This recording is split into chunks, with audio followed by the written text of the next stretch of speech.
अब ऐसा भी मानते हैं ना कि महाराजा दशरथ को श्रवण कुमार को मारने का जो कर्माशय था, जो उनके माता पिता का जो शाप मिला था, जो उसका पाप पूर्ण कर्माशय था, भले ही वो अनजाने में ही किया था, तो वो विपाक को प्राप्त हो गया। उसको अपना फल तो देना ही था, और उसको फल देना था तो सरस्वती माता ने थोड़ा सा डिसीजन लेने में बुद्धि फेर दी। उन्होंने ऐसा डिसीजन ले लिया श्री राम को भेजने का, नहीं तो अन्य भी कोई विकल्प हो सकता था, तो वो उनको दंड भुगतवा दिया। और ऐसे ही कभी कभी कोई ऐसा कर्माशय है जो आपको बहुत ऊंचा उठाना चाहता है, और आप अचानक कोई ऐसा डिसीजन ले लेते हैं कि आप बिल्कुल वामन से विराट बन जाते हैं, आप बिल्कुल फर्श से अर्श पे चढ़ जाते हैं। तो ईश्वर प्रेरणाएं तो देता है। महर्षि दयानंद ने भी कहा ना सत्यार्थ प्रकाश में कि जब हम गलत काम करते हैं तो मन में भय, शंका, लज्जा ये उत्पन्न होती हैं। तो वहाँ पर ऋषि ने यही कहा कि ये भागवत प्रेरणा से ही होती हैं। मतलब गलत काम ईश्वर हमारे से नहीं करवाना चाहता है, इसलिए इनको उत्पन्न करता है। और अभी अभी मैंने कहा कि हमारा कोई पाप का कर्माशय है और उसका फल भुगतवाना है, तो वो ऐसी प्रेरणा करेगा कि हम गलत डिसीजन ले लेंगे। तो इसका अभिप्राय तो ये हुआ ना कि गलत भी वही करवा रहा है और ठीक भी वही करवा रहा है। तो वो ऐसे ही किसी को कोई भी प्रेरणा दे दे ऐसा नहीं है। अगर वो गलत कर्माशय भुगतवाने के लिए कोई गलत डिसीजन का भी मानस हमारा बना देता है, या हम वैसा निर्णय लेते हैं, ऐसी प्रेरणा कर देता है, तो उसमें भी हमारा कल्याण ही है। ईश्वर चाहता है कि ये अपने कर्माशय को भुगत के और उऋण हो जाए, और फिर ये आगे इससे अच्छे काम करे, इसका अनुभव लेकर के। तो वास्तव में वहाँ पर भी हमारे हित की ही कामना होती है। ईश्वर दंड भी देता है तो उसके पीछे भी उसकी भावना हित की ही है कि ये इससे सीख करके आगे ऐसा गलत काम ना करे। तो ईश्वर प्रेरणा देता है, ये बिल्कुल सच है, लेकिन जैसा हमारा कर्माशय है, जैसे हमारे संस्कार हैं, उसको ध्यान में रख करके ही प्रेरणा देता है। और उस प्रेरणा को हम सुनते हैं तो हमारा सदा कल्याण ही होता है, नहीं सुनते हैं तो कल्याण भी हो सकता है, अकल्याण भी हो सकता है। दोनों संभावनाएं हैं। आप कह रहे हो कि उसको जाने कैसे? जानने के लिए तो चित्त को एकाग्र करना पड़ेगा। जैसे घड़ी में अभी भी तो आवाज़ हो ही रही है ना, लेकिन अभी हमें सुन नहीं रही है, क्योंकि बाकी की जो आवाज़ें हैं उन्होंने घड़ी की आवाज़ को होते हुए भी अभिभूत कर दिया। रात के सन्नाटे में जब बाकी की आवाज़ें नहीं होती हैं तो उसकी आवाज़ सुनाई देती है। तो ईश्वर की प्रेरणाएं या आत्म प्रेरणाएं व्यक्ति को स्पष्ट सुनाई देती हैं, लेकिन उसके लिए उसको दूसरी आवाज़ों को बंद करना पड़ेगा। अनेक अनेक आवाज़ें तो मन में हो रही हैं, अनेक अनेक आवाज़ें इंद्रियों की चल रही हैं, विचारों की चल रही हैं, तो उसमें प्रेरणा पकड़ में आती नहीं है। तो इसीलिए हमारे ऋषियों ने विधान किया धारणा, ध्यान, समाधि। तो धारणा, ध्यान, समाधि भी यदि हम नहीं लगा पाते हैं तो कम से कम उससे पहले थोड़ी उपासना करना, थोड़ा चित्त को एकाग्र करना, इतना अभ्यास तो करना ही पड़ेगा। आखिर आप भगवान की वाणी सुन रहे हो भाई। अगर यहाँ क्लास में आपके सामने कहें कि भाई आज तो मोदी जी बात करेंगे क्लास के सभी विद्यार्थियों के साथ, और यहाँ हम लगा दें एलईडी या प्रोजेक्टर लगा दें, तो आपके चित्त की स्थिति कैसी होगी? बिल्कुल जुड़ जाएंगे ना आप उससे, और कोई भी विचार नहीं होगा, क्योंकि वो आपसे बात कर रहे हैं। स्पेशल पतंजलि योगपीठ के ब्रह्मचारियों से बात कर रहे हैं, तो आप बहुत एकाग्र हो जाएंगे। तो वो तो एक व्यक्ति हैं, और जो सारी सृष्टि का मालिक है उससे बातचीत करनी है, यदि उसकी बात को सुनना है यदि, तो फिर हमें एकाग्र तो होना पड़ेगा।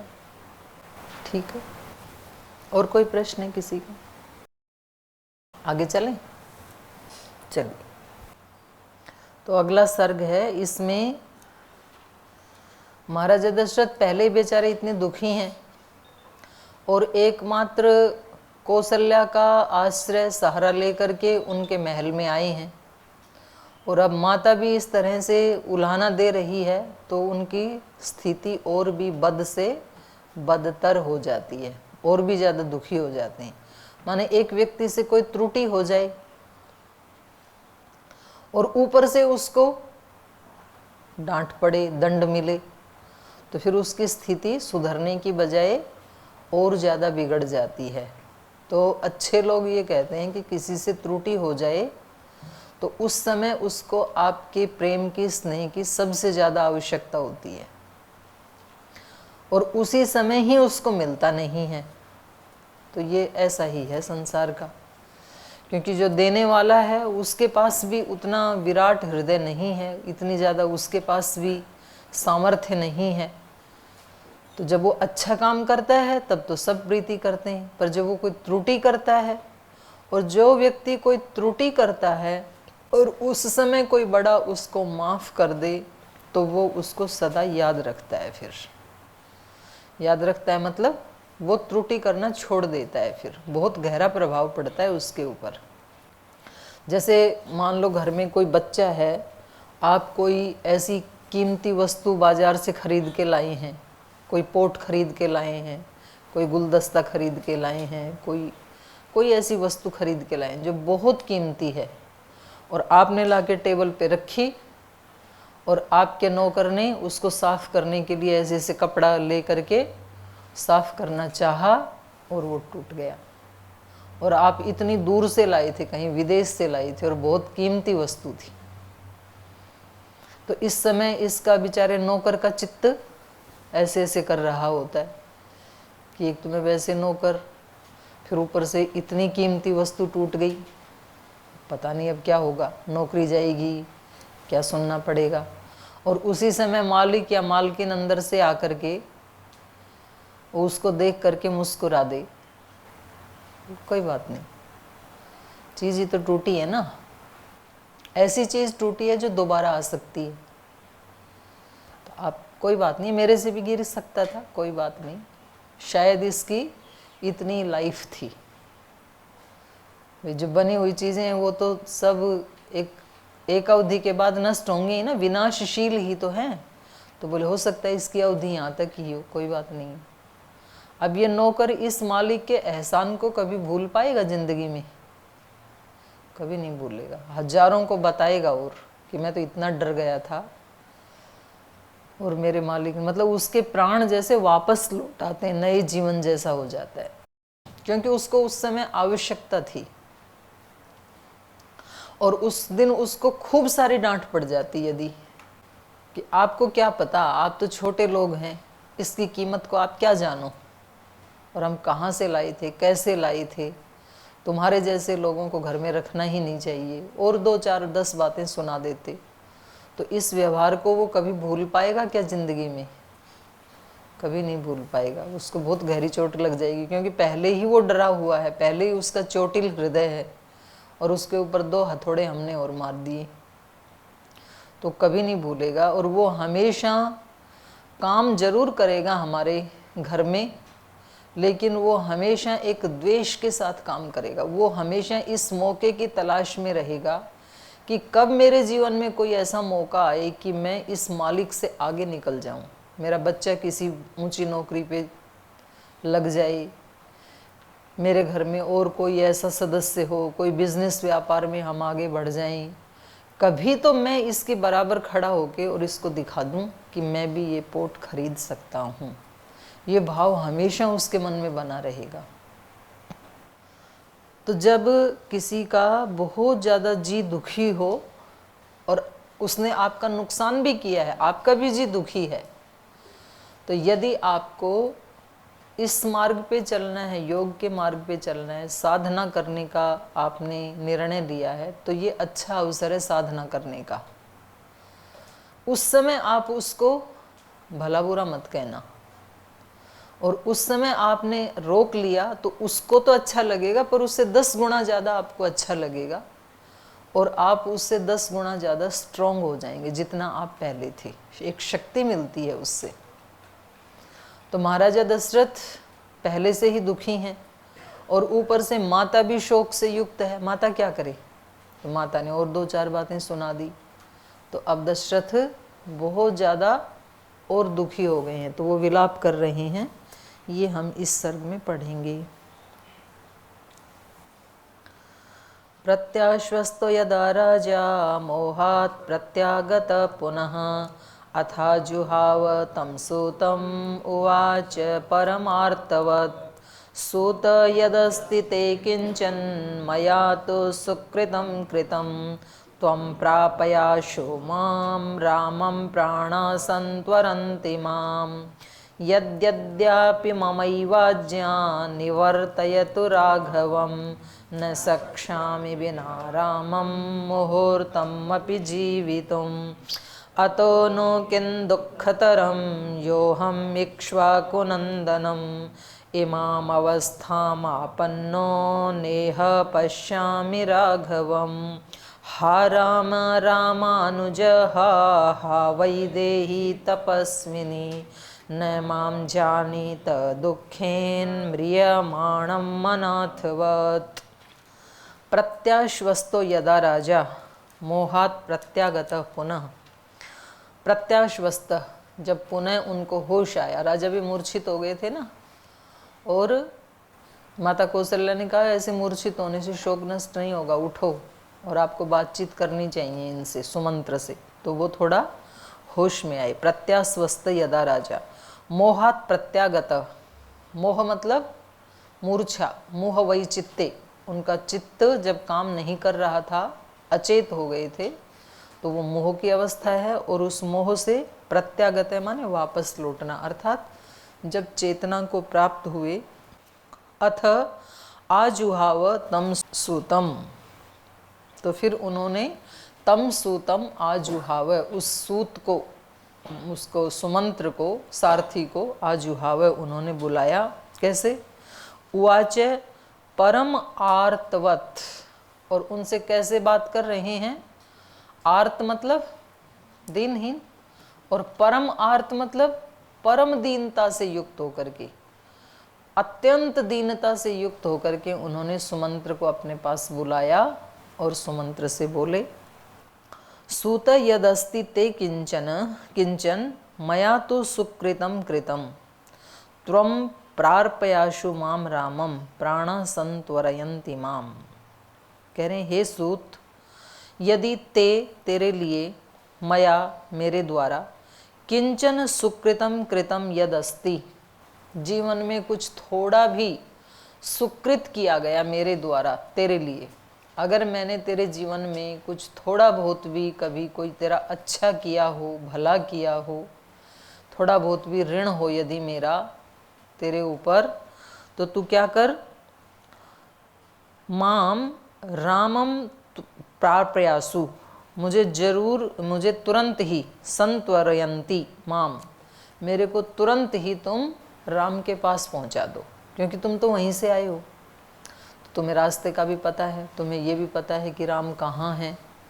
हो सकता है थोड़ा सा आगे गए होंगे तो तुम तो पहुंचा ही दोगे।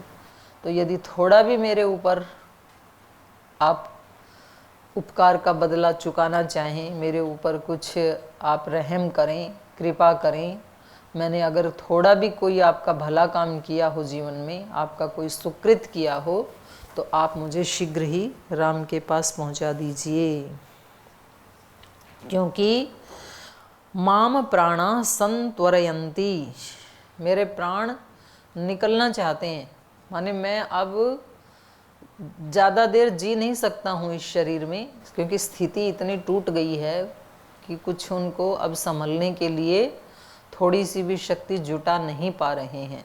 तो वे कह रहे हैं मेरे प्राण निकलने के लिए जल्दी कर रहे हैं, इसलिए आप थोड़ा भी यदि मेरे ऊपर किए हुए का उपकार चुकाना चाहते हैं तो मुझे शीघ्र राम के पास ले चलें। यद्यद्यापि ममैवाज्या निवर्तयतु राघवं न शक्ष्यामि विना रामं मुहूर्तमपि जीवितुम्। या तो फिर अद्यपि मम एव आज्ञा राघवम निवर्तयतु, मेरी आज्ञा से ही आप राम को छोड़ के आए थे, क्योंकि आप और श्री राम, आप दोनों तो मेरी आज्ञा मानते हैं, तो मेरी आज्ञा से तो आप उनको छोड़ के आए थे, और मेरी ही आज्ञा से राघवम निवर्तयतु, उनको वापस लौटा लाओ, या तो मुझे वहाँ ले चलो या तो उनको मेरी आज्ञा से वापस लौटा लो, क्योंकि विना रामम, राम के बिना मुहूर्तम अपि जीवितुम न सक्षामि, राम के बिना अब मैं एक मुहूर्त भी जी नहीं सकता हूँ। तो दशरथ जी का शोक पराकाष्ठा पे पहुँच गया। एक सीमा तक हम शोक को कंट्रोल कर सकते हैं, लेकिन उस सीमा को लांघ के यदि शोक हावी हो गया तो फिर शोक हमें मार ही डालेगा, फिर नहीं बचेंगे हम। तो दो स्थिति हैं, एक शोक की या दुख की या समस्या की, तो या तो समस्या हमें जीत लेगी या तो हम समस्या को जीत लेंगे, दोनों में से एक तो जीतेगा, एक हारेगा। तो या तो शोक हमारे ऊपर हावी हो जाएगा या तो हम शोक के ऊपर हावी हो जाएं। तो ये हमें छोटे छोटे जो काम होते हैं रोज़ाना के, दिनचर्या के, उसमें प्रैक्टिस करनी पड़ेगी। हम ऐसा ना सोचें कि जिस दिन किसी दिन राम जैसी स्थिति आएगी ना, उस दिन राम जैसा आचरण कर लेंगे हम भी, क्योंकि हम राम को आदर्श मानते हैं। ऐसा सोच के यदि हम चल रहे हैं तो जिस दिन बड़ा शोक आएगा ना, उस दिन हम कर नहीं पाएंगे, वो बहा ले जाएगा हमें, क्योंकि हमने प्रैक्टिस तो की ही नहीं। अनुभव के बिना ज्ञान काम में आता नहीं है, इसलिए छोटी छोटी प्रतिकूलताएं आती हैं रोज हमारे जीवन में, और उस समय अपने मन को ठीक करना। रोज कोई ना कोई हमारा बिना किसी अपराध के अहित करता है, मन दुखी करता है, और वो मन दुखी होने के बाद जो हमारे आत्म संवाद चलते हैं उस व्यक्ति के प्रति हमारे मन में, यही वो मौका है अभ्यास करने का। इस समय आपको उस व्यक्ति के लिए अच्छा विचार करना है, अच्छी भावना, और ऐसा सोच करके अपने मन ही मन में उसको बोलना है। आत्मसंवाद चलते ही हम बोलते ही रहते हैं ना मन मन में, तो उस दिन उस समय आपको उस व्यक्ति के लिए कुछ पॉजिटिव बोलना है जिसने आपका बुरा किया। मतलब इतना भी कोई बुरा नहीं किया, पर थोड़ा तो बुरा किया ही ना। तो ऐसे तो रोज होते हैं ना छोटे छोटे, ऐसी छोटी छोटी प्रतिकूलताएं क्या क्या आती हैं, कोई हमें शेयर कर सकता है कक्षा में छोटी छोटी प्रतिकूलताएं, या रोज की दिनचर्या में छोटी प्रतिकूलताएं, जब आपको कोई कष्ट देता है, कोई एक बात ऐसे बता सकते हैं जी? जैसे कि मान लीजिए कि हम बीमार हैं और हम प्रकोष्ठ में ही विश्राम कर रहे हैं और उनको पंखे की आवश्यकता है, तो उन्होंने पंखा चला दिया, उससे हमें कष्ट हुआ, तो ये दुख का कारण, ये कष्ट है। बहुत अच्छी बात है। तो ऐसे छोटी छोटी आती है ना, दो जने रह रहे हैं, एक को बुखार आ गया, दूसरे को गर्मी लग रही है, तो वो पंखा चलाना चाहता है, ये बंद करना चाहता है। अब दोनों में से किसी एक को तो कॉम्प्रोमाइज़ करना ही पड़ेगा। करेगा कौन? बुखार वाला करेगा बेचारा, क्योंकि उसकी मजबूरी है। वो कहेगा कि वो बीमार क्यों हुई थी, मैं तो चलाऊंगा। अब ये इसके वश में थोड़ी ही है। तो ऐसी जो छोटी छोटी चीज़ें आती हैं, उस समय जब उसने पंखा चला दिया, और हमारे मन में आत्मसंवाद क्या चल रहे हैं कि बच्चे किसी दिन तेरे को भी बुखार होगा ना, तब देखूंगा तू कितनी तेज चलाएगा, किसी दिन मेरा भी मौका आएगा। आज तूने 3 नंबर पे चलाया है तो मैं 5 पे ना चला दूं, तो आ तू देखना तू। और कल तूने ना उसमें यज्ञ में गया नहीं, व्यायाम में भी गया नहीं, मैं ठीक हो जाता हूँ, तेरी दोनों शिकायतें मैं भी लगा देता हूँ। ये मतलब ऐसे छोटे छोटे आत्मसंवाद चलते हैं हमारे मन में। उस समय हमारे मन में उस व्यक्ति के लिए ये भाव आ जाए कि कोई बात नहीं, मैं तो अपना कंबल ओढ़ लेता हूँ, ये बहुत अच्छा भाई है, ज़रूर इसको बहुत ज़्यादा गर्मी लगी होगी बेचारे को, इसलिए इसने तेज़ चलाया होगा, तो कोई बात नहीं, इसकी खुशी के लिए मैं अपने सिर को ढक लेता हूँ, अपना कंबल ओढ़ लेता हूँ। ये केवल आपने सोचा है, भाव किया है अपने चित्त में, और आप देखेंगे कि थोड़ी देर के बाद वो पंखे को बंद कर देगा, क्योंकि आपकी जो वाइब्रेशन है वो जाती हैं दूसरे व्यक्ति तक, काम भी करती हैं। और तो कभी वो जल्दी रिसीव करेगा तो तुरंत रिजल्ट आएगा, और कभी जल्दी रिसीव नहीं करेगा तो भी आपका नुकसान होने से बच गया। हो सकता है वो देर में करे। जैसे आप मोबाइल पे किसी को मैसेज भेजते हैं तो उसका मोबाइल रेंज में है यदि, तब तो तुरंत उसके पास मैसेज पहुंचेगा और वो शायद तुरंत आपको प्रत्युत्तर दे सकता है, हाथ जोड़ देगा, ओके बोल देगा, कुछ तो करेगा। और यदि वो किसी ऐसी जगह में जहाँ नेटवर्क काम ही नहीं कर रहा तो मैसेज तो जाएगा पीछे पीछे, तो हो सकता है जब वो नेटवर्क में आएगा तब उसके पास मैसेज पहुंचे, पर आपने तो भेज ही दिया ना, आपका काम तो हो गया पूरा। तो ये ऐसे छोटे छोटे हमें अभ्यास करने चाहिए। जब कोई हमें थोड़ा कष्ट दे रहा है और उस समय हम उस व्यक्ति के बारे में बुरा ना सोचें, तो फिर कभी कोई बड़ा कष्ट आएगा। राम की तरह से उन्होंने माता कैकेयी के बारे में बुरा नहीं सोचा, और इसलिए फिर वो ऐसे महापुरुष बन गए कि लाखों वर्षों के बाद उनके जीवन की गाथा को इतनी श्रद्धा से हम पढ़ रहे हैं। तो ये जो आचार्य सतीश जी ने पूछी थी बात, तो वही बात आ गई ना कि भाई हम सबको चाहिए, हम चाहते हैं कि श्री राम जैसा कोई व्यक्ति आज हमें मिले, महर्षि दयानंद जैसा कोई ऋषि आज हमें मिले, तो हम उससे कुछ ले लें, वो हमें आशीर्वाद दे दे और उसके आशीर्वाद से हम भी वैसे बन जाएं, ऐसा हम चाहते हैं। कोई ऐसा सिद्ध योगी मिले तो हम दूसरे से लेना चाहते हैं। भूख तो है हमें, लेकिन हम नहीं पकाना चाहते अपना खाना, और पकाना खुद पड़ेगा। तो महान वो होते हैं जो अपना खाना खुद पकाते हैं और दूसरे को देने के लिए भगवान से प्रार्थना करते हैं कि भगवान मुझे इतना देना कि मैं अपना तो पेट भर सकूं, अपने साथ साथ लाखों लोगों का पेट और भर सकूं, ऐसी मुझे शक्ति देना। प्रार्थना ये नहीं करना कि मुझे किसी ऐसे व्यक्ति का आशीष मिल जाए तो बहुत अच्छी बात है, और आप उसके पात्र होंगे तो मिलेगा भी, पर प्रार्थना ये करनी चाहिए कि मैं ऐसा बनूं कि मैं किसी को आशीष दे सकूं, मेरे को ऐसा आचरण मेरे से करवाना, ऐसे कर्म मेरे से करवाना कि मैं मांगने वाला नहीं, किसी को देने वाला बनूं।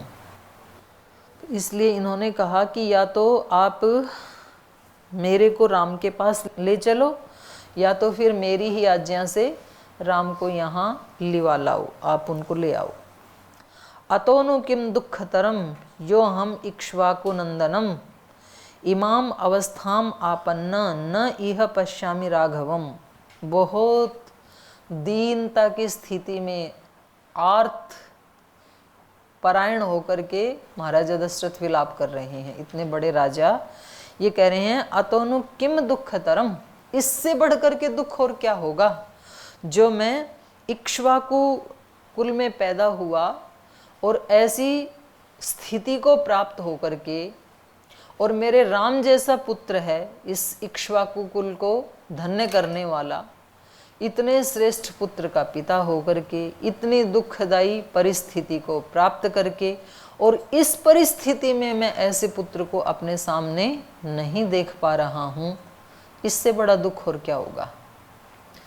क्योंकि सामान्य पुत्र भी ऐसी परिस्थिति में यदि मिले तो दुख कुछ कम हो सकता है, राम जैसा पुत्र, और मतलब राम में तो अच्छाई की पराकाष्ठा और दशरथ को इस समय दुख की पराकाष्ठा, और ऐसी स्थिति में राम सामने नहीं है, तो ये क्या हो गया, दुख की पराकाष्ठा हो गई। बोले इससे भी बढ़कर के क्या कोई दुख हो सकता है। इमाम अवस्थाम आपन्न, इस अवस्था को प्राप्त करके, न इह राघवम पश्यामि, मैं यहाँ श्री राम को नहीं देख पा रहा हूँ। और ये बिल्कुल सच्ची बात है। जिस समय आप जीवन के बहुत दुखदायी क्षण से गुजर रहे होंगे, उसी समय आपको उन लोगों की सहायता नहीं मिलेगी जो आपसे अत्यंत प्रीति करने वाले, फिर चाहे वो देवी देवता भी क्यों ना हो।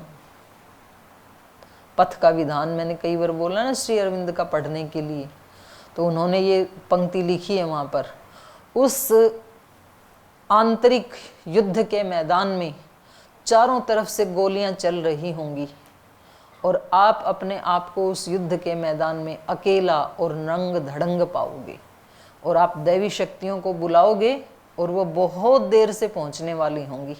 ऐसा नहीं है कि आपने बुलाया और वो तुरंत वहाँ अभिव्यक्त, लेकिन घबराना मत। उस युद्ध के अंत में है विजय और गुफा के अंत में है प्रकाश।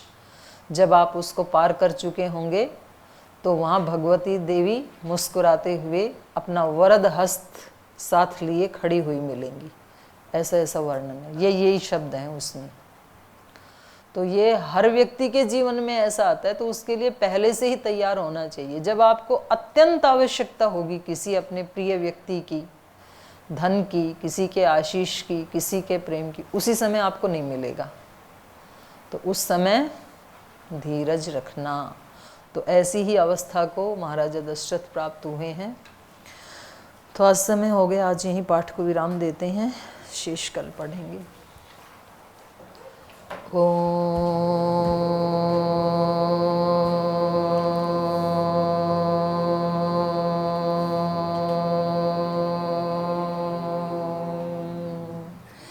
शांति शांति शांति ही। श्री गुरुभ्यो नमः। तू ही माता, तू ही पिता है, तू ही बंधु, तू ही सखा है। तू ही माता, तू ही पिता है, तू ही बंधु, तू ही सखा है। तू ही है करुणा निधान। हे राम, हे राम, हे राम, हे राम। तू अंतर्यामी, सबका स्वामी। तू अंतर्यामी, सबका स्वामी। तेरे चरणों में कोटि प्रणाम। हे राम, हे राम, हे राम, हे राम। तू ही दुख त्राता, विश्व विधाता। तू ही दुख त्राता, विश्व विधाता। तेरे शरण में है विश्राम। हे राम, हे राम, हे राम, हे राम। तू ही माता, तू ही पिता है, तू ही बंधु, तू ही सखा है। तू ही है करुणा निधान। हे राम, हे राम, हे राम, हे राम, हे राम, हे राम। ओम श्री गुरुभ्यो